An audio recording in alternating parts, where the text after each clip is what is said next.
नमस्कार, कैसे हैं आप सब। आशा करती हूँ आप सब बहुत अच्छे होंगे। मैं अपने YouTube चैनल पर आपका हार्दिक स्वागत करती हूँ। मैं एस्ट्रोलॉजर बी ऋतु आज बताऊंगी आपको कुछ ऐसे उपाय जो फूड मार्क पर करने पर हमारे जीवन की अनेक समस्याओं का समाधान कर सकते हैं। तो सबसे पहला उपाय धन की प्राप्ति के लिए। कल आपको धन प्राप्ति के उपाय के लिए कल आपको एक ऐसे मंदिर में जाना है जहाँ पर केले का पेड़ होता है। तो आप जब ये उपाय आप सुबह भी कर सकते हैं और शाम को भी कर सकते हैं। सबसे पहले पहुंचकर आपको वहाँ पर उनको प्रणाम करना है, फिर घी का दिया जलाना है और कलावा उनको अर्पित करना है। इसके बाद आपको वहीं बैठकर ओम नमो भगवते वासुदेवाय नमः इस मंत्र का बैठकर 108 बार आपको चैंट करना है, यानी कि जाप करना है। इसके बाद आप पीली मिठाई अपने घर से लेकर जाएंगे और इस पीली मिठाई को आप वहीं मंदिर में जहाँ पर आप गए हैं ये उपाय करने के लिए वहाँ पर प्रसाद रूप में भगवान को अर्पित कर कर आएंगे और वहीं बैठकर आप भगवान से प्रार्थना करेंगे धन प्राप्ति के लिए। छोटा सा उपाय है पर जादू कर जाए अवश्य कीजिए, क्योंकि वैसे भी बृहस्पति देव का गोचर होने वाला है कर्क राशि में, जहां पर बृहस्पति देव होते हैं उच्च के। 2 जून को बृहस्पति देव मिथुन राशि से निकलकर आ रहे हैं कर्क राशि में, इसलिए इस उपाय को तो जरूर कीजिएगा और अपने लिए धन आगमन के रास्ते खोलेगा। आइए अब जानते हैं ऐसा उपाय जो रोजगार के हमारे लिए रास्ते खोल जाए, क्योंकि कल है दिन शनिवार का और तिथि है कल पूर्णिमा की। बहुत अच्छा संयोग आपको प्राप्त हो रहा है। तो कल हम सबसे पहले इस उपाय को करने के लिए हम जाएंगे पीपल वृक्ष पर। वैसे भी शनिवार है, आप जाएंगे ही। वहां जाकर आपको 2 दिए जलाने हैं, एक घी का दिया जलाना है और आपको जलाना है एक तेल का दिया। जो सामग्री आप अपने साथ लेके जाएंगे वो नोट कर लीजिए। इसके लिए आपको चाहिएगा पेठे की मिठाई, 5 पान के पत्ते और कुछ कॉइन्स चाहिएंगी आपको, और सुगंधित अगरबत्ती या धूप बत्ती जो भी आपके पास हो।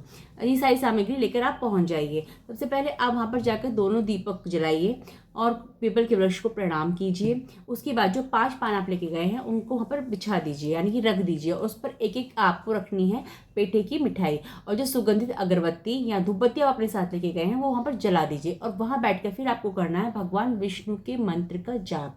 हाँ जी, कल आप करेंगे भगवान विष्णु के मंत्र का जाप। कोई भी मंत्र हो सकता है। ओम गोविंदाय नमः, ओम माधवाय नमः, ओम कृष्णाय नमः, ओम नमो नारायण, ओम नमो भगवते वासुदेवाय नमः, या भगवान विष्णु या भगवान कृष्ण या भगवान राम, किसी का भी एक नाम ले लीजिए। वहां बैठकर ताली बजा बजा कर आप उनके नाम का जाप कीजिए। आपको इस उपाय को करने में किसी प्रकार का संकोच नहीं होना चाहिए, क्योंकि जब कोई उपाय श्रद्धा भक्ति विश्वास से किया जाता है, दुनिया को भूल कर किया जाता है, तो वो 100% सिद्ध होता है, हमें मिलता ही मिलता है।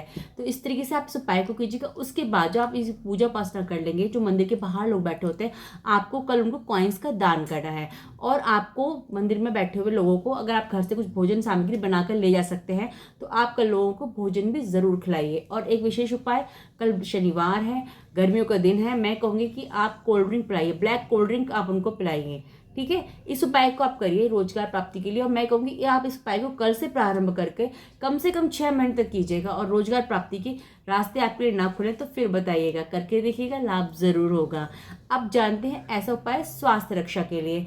कभी हमें ऐसा होता है कि हम बीमार पड़ जाते हैं, कोई कारण हमें समझ में नहीं आता है, कभी कुछ बीमारी लग जाती है, कभी कुछ परेशानी हो जाती है। तो ऐसी समस्या के समाधान के लिए कल भी हम एक विशेष उपाय कर सकते हैं। इसके लिए आपको जाना होगा महाकाल के यानी महादेव के मंदिर में। संध्या समय में आपको जाना है। वहां जाकर आपको भगवान को जो अर्पण करना है वो सामग्री आप नोट कर लीजिए। काले तिल चाहिए, साबुत उड़द चाहिए, और एक जटा वाला नारियल चाहिए, और एक तेल का दीपक होना चाहिए। ये सारी सामग्री आप लेकर पहुंच जाइए भगवान शंकर के चरणों में। सबसे पहले महादेव को प्रणाम कीजिए। उसके बाद जो आप दीपक लेके गए हैं वो दीपक जलाइए, और वो जो काले तिल काले उड़द आप लेके गए हैं, मात्रा कुछ भी हो सकती है, आप कुछ भी ले सकते हैं। 1 मुट्ठी ले लीजिए, 2 मुट्ठी ले लीजिए, 250 ग्राम ले लीजिए, आधा किलो ले लीजिए। अपनी सामर्थ्य अपनी सुविधा अनुसार आप इसकी मात्रा रख सकते हैं। और वह काले तिल और वह उड़द को अपने माथे से लगा, अपने स्वास्थ्य की समस्या को ध्यान में रखते हुए कि मैं किस बीमारी से लगातार चला रहा हूँ, या मेरी स्वास्थ्य समस्या ठीक नहीं हो रही है, या मेरी स्वास्थ्य की समस्या का कारण क्या है, उस सब बातों को ध्यान में रखते हुए इसे महादेव को अर्पण कर दीजिए। और जो जटा वाला नारियल आप लेके गए हैं उसको आप एंटी क्लॉक अपने सिर से 7 बार उतारेंगे और उसे भी महादेव के चरणों में रख देंगे, और वहाँ प्रार्थना करेंगे अपनी स्वास्थ्य रक्षा के लिए, अपने स्वास्थ्य लाभ के लिए। यह उपाय आप अपने लिए भी कर सकते हैं और अपने किसी परिवार के सदस्य के लिए भी कर सकते हैं। करिएगा, लाभ जरूर आपको प्राप्त होगा। श्रद्धा विश्वास से कीजिए। कल ऐसा दिन है जिस दिन किए गए उपाय मन और विश्वास के साथ किए जाते हैं तो वो कभी खाली नहीं जाते। और कमेंट्स में भी जरूर लिखिएगा श्री गणेशाय नमः। जय माता दी।